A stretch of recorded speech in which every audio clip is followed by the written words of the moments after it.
Bible बताती है कि अपने स्वरूप के अनुसार परमेश्वर ने आदम को बनाया था।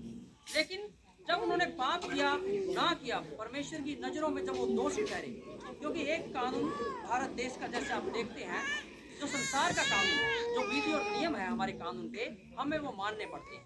यदि हम ना माने तो हमारे ऊपर जुर्माना होता है, हमारे चालान कटते हैं, हम दोषी ठहरते हैं, हमें जेल भी हो जाती है। जैसा जिस प्रकार से हम कानून को तोड़ते हैं, जो कार्य जो जुर्म करते हैं कानून के विरोध में, उसके अनुसार हमें सजा दी जाती है। लेकिन जो परमेश्वर की नज़रों में कानून है, जो परमेश्वर ने एक विधि और नियम ठहराया है, और वही विधि और नियम आदम और हव्वा को भी दिए गए। उनको आज्ञाकारिता में चलने के लिए उत्साहित किया गया था, उनको प्रेरणा दी गई थी परमेश्वर की ओर से कि तुम ऐसे ऐसे काम कर सकते हो, इस प्रकार से ये चीज़ें खा सकते हो, ये चीज़ें नहीं खा सकते। लेकिन आदम ने क्या किया? आदम ने शैतान की बातों को सुनकर परमेश्वर की बातों पर शक किया, और उसने जो परमेश्वर ने उसको बोला था, उसने उस बात को नहीं माना, उसने पाप किया। पाप क्या करता है? सुन रहे सभी? हालेलुया। पाप हमें क्या करता है? परमेश्वर से अलग करता है। और वहाँ वाटिका के अंदर जिस आदम को परमेश्वर ने अपने स्वरूप में, अपने स्वभाव में उसको बनाया था, उसको रचा था, उस पाप के कारण वो परमेश्वर से दूर हो गया। और उसकी पत्नी जो उसके साथ, हालेलुया,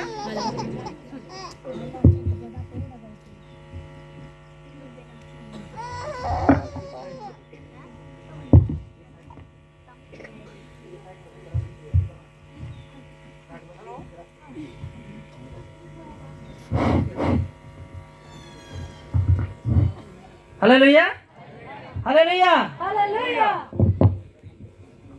जब आदम ने पाप किया तो पाप के कारण उसकी पत्नी और वह दोनों वे परमेश्वर की नजरों में दोषी ठहरे और अदन की वाटिका से उनको निकाल दिया गया। मैं आपको बताना चाहता हूं, अब अदन की वाटिका में आप प्रवेश नहीं कर सकते हैं। संसार का कोई भी व्यक्ति दोबारा से परमेश्वर की उपस्थिति में जा नहीं सकता। क्यों? क्योंकि पाप ने क्या किया? आदम को और हव्वा को, उन दोनों पति पत्नी को परमेश्वर से दूर कर दिया। अभी हम वाटिका के अंदर कैसे जाएं? क्या करें? अब दोबारा से परमेश्वर को प्राप्त करने के लिए लोगों ने बहुत सी योजनाएं बनाई हैं। उन्होंने अपने अपने अनुसार धार्मिक विधियां, नियम और कार्य वो करते हैं, योजनाएं बनाते हैं कि वो परमेश्वर को प्राप्त कर लें, परमेश्वर को पालें और फिर से उनके साथ उनका रिश्ता जुड़ जाए और वो स्वर्ग जा सकें। इसके लिए लोग जो है अपने अपने तरीके से जो है अपने शरीरों को छलनी भी करते हैं और बड़े भंडारे भी लगाते हैं और अपने अंग भी दान कर देते हैं। बहुत सारे जो उनकी नज़रों में धार्मिक कार्य हैं वे करते हैं। लेकिन बाइबल बताती है कि सबने पाप किया और परमेश्वर की महिमा से रहित है, दूर है। क्योंकि जब आदम और हव्वा ने पाप किया तो आप सब, हम सब, ये पूरे संसार के लोग कहां पर थे? ये आदम के अंदर थे। कितने लोग विश्वास करते हैं कि आदम के अंदर थे? हम सब आदम के अंदर थे, क्योंकि आदम रचा गया परमेश्वर के स्वरूप के अनुसार।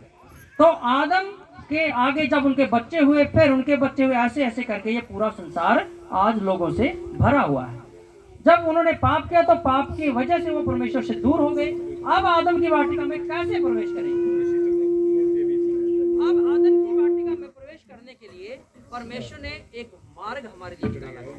क्योंकि आदम की वाटिका में जो है वो ज्वालामयी तलवार को नियुक्त कर दिया गया और उसके दूतों को नियुक्त कर दिया गया। अब कोई भी पापी व्यक्ति वहां पर एंट्री नहीं है। वहां पर जो है आज्ञा दी गई है कि कोई भी व्यक्ति इसके अंदर अलाउड नहीं है। आदम यहाँ पर अलाउड नहीं है और हम सब आदम की संतान है। आदम हमारे पिता कहलाते हैं। लेकिन जब हम प्रभु से दूर हो गए तो इस बात से परमेश्वर को जो है वो दुख हुआ कि परमेश्वर ने उनके जीवन में बहुत सारी आशीषें, बहुत सारे आशीर्वाद और प्रतिज्ञाएं उनके जीवन में रखी थी। उनको आशीषित किया था परमेश्वर। Hallelujah, hallelujah.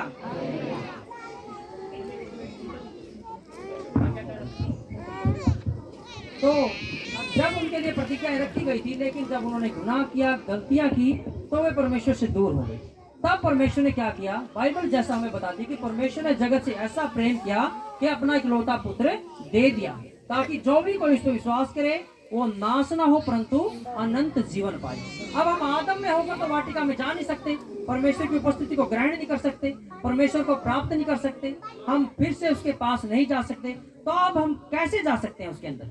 क्या कोई बता सकता है हम कैसे जा सकते हैं उस वाटिका के अंदर? क्योंकि आदम को तो अलाउड नहीं है वहां पर जाना, कोई आदमी वहां पर जा नहीं सकता, ना हवा वहां पर जा सकती है। अभी हम कैसे पहुंचे प्रभु के पास? अभी उसके लिए परमेश्वर ने अपने पुत्र को जगत में भेजा है। अब प्रभु यीशु मसीह को वहां पर आने के लिए जो है अधिकार है। परमेश्वर का पुत्र है यीशु मसीह, यीशु वहां पर आ सकता है और जा सकता है। जैसा बाइबल बताती है, यीशु ने कहा कि पिता मुझ में और मैं पिता में हूँ, पिता ने मुझे भेजा है और मैं पिता के पास से तुम्हारे पास आया हूँ। हालेलुया, यीशु के पास अधिकार है। आप जब जैसे कि बाइबल बताती है, आप पढ़िए, इसको फिर पूरा करेंगे, एक बार से पढ़ते हैं यूहन्ना 1:12।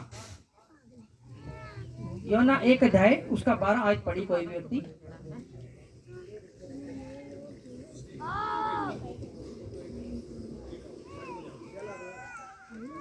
हालेलुया।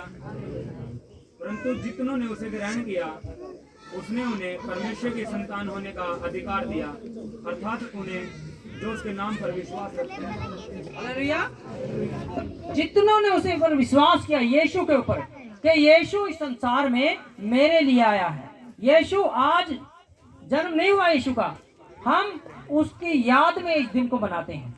जब यीशु आज से 2021 साल पहले इस दुनिया में आए थे, उसकी याद में हम जो है क्रिसमस का प्रोग्राम कर रहे हैं। लेकिन यीशु का यहाँ पैदा होना एक विशेष मकसद था।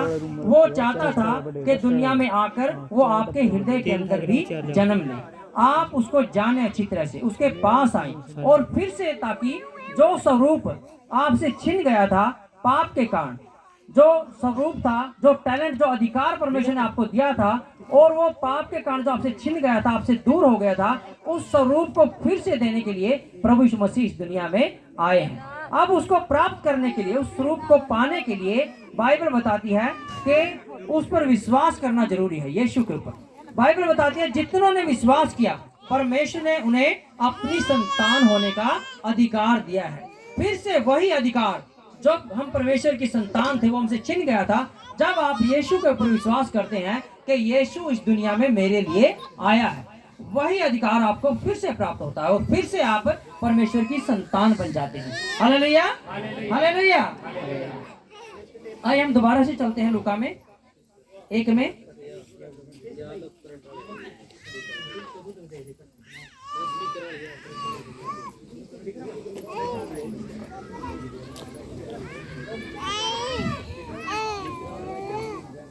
हाँ, 2 में पढ़िए आगे, कोई दोबारा 3 से पढ़िए। 2 की 3 नहीं, 2 का 3 है, 2 का,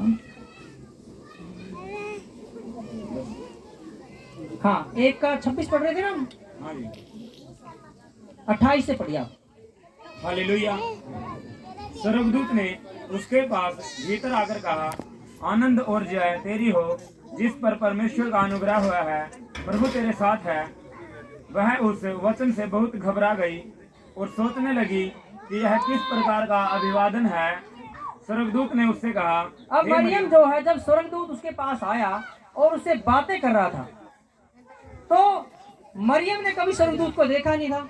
स्वर्गदूत आम इंसानों की तरह तो होते नहीं, वो बड़े लंबे चौड़े होते हैं और उनके अंदर से तेज निकलता है।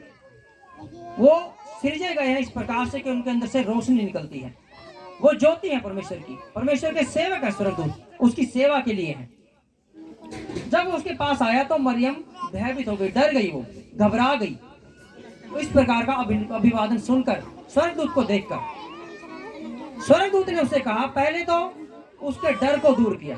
स्वर्गदूत ने कहा, हे मरियम, भयभीत ना हो, क्योंकि परमेश्वर का अनुग्रह तुझ पर हुआ है। परमेश्वर की दया, परमेश्वर का अनुग्रह तेरे ऊपर हुआ है। पढ़िए आगे। देख, तू गर्भवती होगी और तेरे एक पुत्र उत्पन्न होगा, तू उसका नाम यीशु रखना। वह महान होगा और परम प्रधान परमेश्वर का पुत्र कहलाएगा, और प्रभु परमेश्वर उसके पिता दाऊद का सिंहासन उसको देगा। देख, तू गर्भवती होगी और तेरे एक पुत्र उत्पन्न होगा, तो उसका नाम यीशु रखना। यीशु नाम इसीलिए रखा गया था क्योंकि यीशु का मतलब ही है छुटकारा देने वाला, आजाद करने वाला, रिहा करने वाला, चंगा करने वाला। हालेलुया। इसीलिए उसका नाम यीशु रखा गया था कि उसका नाम यीशु रखा जाएगा। वह महान होगा और परम प्रधान का पुत्र कहलाएगा। जितने भी लोग यीशु से पहले इस दुनिया में आए हैं उन सब से वो महान होगा। Hallelujah, hallelujah, hallelujah. और परमेश्वर का पुत्र कहलाएगा। आगे पढ़िए। और परमेश्वर उसके पिता दाऊद का सिंहासन उसको देगा और वह याकूब के घराने पर सदा राज्य करेगा और उसके राज्य का अंत न होगा। वह याकूब के घराने पर हमेशा तक क्या करेगा? राज्य करेगा। आप लोग जब प्रभु यीशु मसीह में आए हैं, उनका आदर किया, उस पर विश्वास करते हैं, तो आप जो है याकूब के घराने से हैं। आपके दिल में, आपके परिवार में, आपके घराने में राज्य करने के लिए परमेश्वर का पुत्र यीशु यहाँ पर आया है। Hallelujah, hallelujah. इसलिए आपने क्या करना है? यीशु को अपने हृदय के अंदर लेना है। आपके दिल के अंदर यीशु का जन्म होना बहुत जरूरी है, क्योंकि वह महान है, पराक्रमी है, शांति का राजकुमार है, परमेश्वर का पुत्र है। जब आप उसको अपने दिल में जगह देते हैं, उसके पास आते हैं, तो परमेश्वर भी आपके पास आता है। जैसा कि बाइबल बताती है कि देख, मैं द्वार पर खड़ा हुआ खटखटाता हूँ, जो कोई मेरे शब्द को सुनकर द्वार खोलता है, मैं उसके पास भीतर आऊंगा और उसके साथ भोजन करूंगा और वह मेरे साथ। Hallelujah, hallelujah. आज यीशु मसीह जो है वो आपके हृदय को खटखटा रहा है, ताकि वो आपके हृदय के अंदर आए, आपके हृदय के अंदर जन्म ले और आपको फिर से वही स्वरूप और वही अधिकार जो आदम और हव्वा को दिए गए थे, ताकि आपको फिर से प्राप्त हो जाएं। जब आदम और हव्वा ने पाप किया, तो परमेश्वर ने उनको जो आशीष और जो अधिकार दिया था, एक व्यक्ति को वो अच्छा नहीं लगा था, और उसका नाम है शैतान, लूसीफर। लूसीफर ने उनको बहकाकर उनको जो राज्य करने के लिए, प्रभुता करने के लिए जो अधिकार दिया गया था, वो राजदंड, जो इस संसार पर राजा के समान राज्य करना था उनको, वो राजदंड बहकाकर उनके हाथ से छीन लिया था। और उनके जीवन के अंदर, संसार में मनुष्यों के जीवन के अंदर मृत्यु को पैदा कर दिया था। मृत्यु के ऊपर तब शैतान का अधिकार था। लेकिन जब यीशु मसीह इस दुनिया में आए, जब यीशु का जन्म हुआ, तो जैसे उत्पत्ति में भविष्यवाणी की गई थी कि शैतान तेरी मुंडी को, परमेश्वर स्त्री का वंश तेरी मुंडी को कुचलेगा, तब यीशु मसीह ने जन्म लेकर क्रूस के ऊपर आपके अपराधों के लिए, जो पाप आपको परमेश्वर से दूर किए हुए थे, उनके लिए यीशु मसीह ने क्रूस के ऊपर अपनी कुर्बानी दी। वो आपके अपराधों के लिए क्रूस के ऊपर मारे गए, ताकि आपके पाप अपराध क्षमा हो सके, आप पवित्र बन सके, फिर से परमेश्वर के स्वरूप को प्राप्त कर सके। Hallelujah, hallelujah.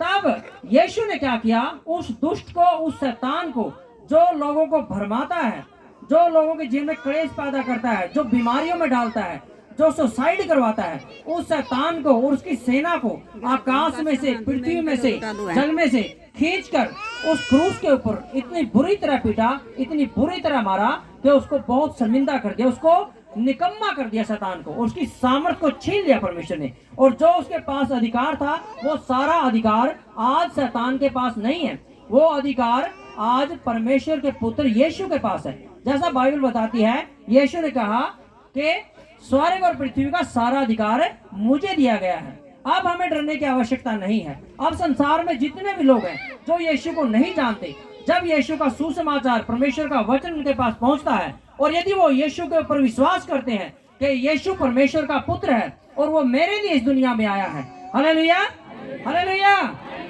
आप हाथ मिलाकर एक दूसरे से बोल सकते हैं कि यीशु मेरे लिए इस दुनिया में आया, आपके लिए इस दुनिया में आया। बोलिए, यीशु आपके लिए इस दुनिया में आया है। हालेलुया।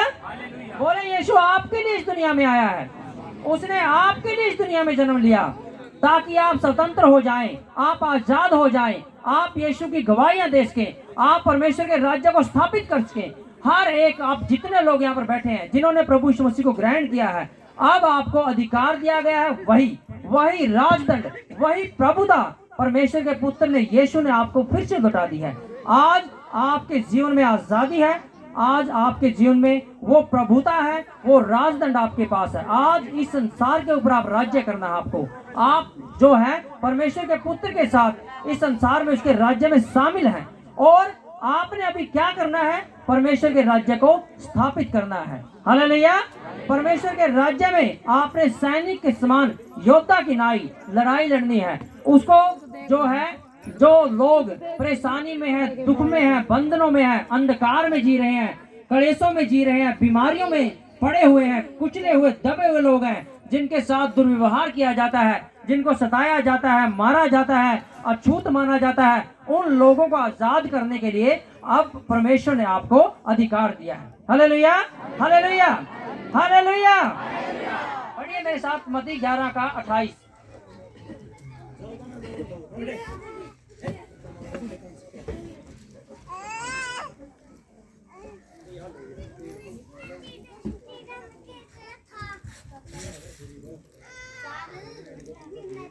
पढ़िए कोई व्यक्ति। हालेलुया। हे सब परिश्रम करने वालों और बोझ से दबे हुए लोगों, मेरे पास आओ, मैं तुम्हें विश्राम दूंगा। हालेलुया। अब यीशु आपको कह रहा है, यीशु आपको अपने पास बुलाता है। यीशु ने क्या किया? वो खुद आपके पास आया। पहले स्वर्ग छोड़कर परमेश्वर का पुत्र इस दुनिया में आपसे मुलाकात करने के लिए आया, आपसे बात करने के लिए, आपको आजाद करने के लिए आया। इस दुनिया में स्वर्ग को छोड़कर वो मनुष्य बना, क्योंकि समस्या मनुष्य के साथ थी, और मनुष्य जो है परमेश्वर को आमने सामने पूर्ण रूप से नहीं देख सकता जैसे परमेश्वर है। उसके लिए यीशु मनुष्य बन गया, मनुष्य, ताकि आपके साथ, आपके पास आकर आपसे बात कर सके। Hallelujah, hallelujah. यीशु आपके पास आ गया। अब क्या करना है? अब आपकी बारी है। आपको यीशु के पास आना है आत्मा और सच्चाई के साथ। अब वो आपको बुला रहा है, आपको कह रहा है कि आप बोझ से दबे हुए लोगों और थके हुए, हारे हुए लोगों, कुचले हुए लोगों, भटके हुए लोगों, मेरे पास आओ, मैं तुम्हें विश्राम दूंगा। जो बंधनों में आप पड़े हैं, दुख में पड़े हुए हैं, श्रापों में पड़े हुए हैं, जो आप दुष्ट आत्माओं में पड़े हुए हैं, बीमारियों में पड़े हुए हैं, जो अशांति में पड़े हुए हैं, इसलिए उसके साथ मेरे पास आइए, मैं तुम्हें विश्राम दूंगा। यीशु मसीह इस दुनिया में आपको चैन देने के लिए, आपको शांति देने के लिए, आपको छुटकारा देने के लिए आया। यीशु मसीह इस दुनिया में आया जो शैतान के कार्य आपके जीवन में थे, उनको नाश करने के लिए आया। Hallelujah, hallelujah, hallelujah. इन वचनों के साथ परमेश्वर आपको आशीष दे। आप सबको ध्यान से। हालेलुया। आइए हर एक जन खड़े हो जाए। हर एक जन खड़े हो जाए। हालेलुया।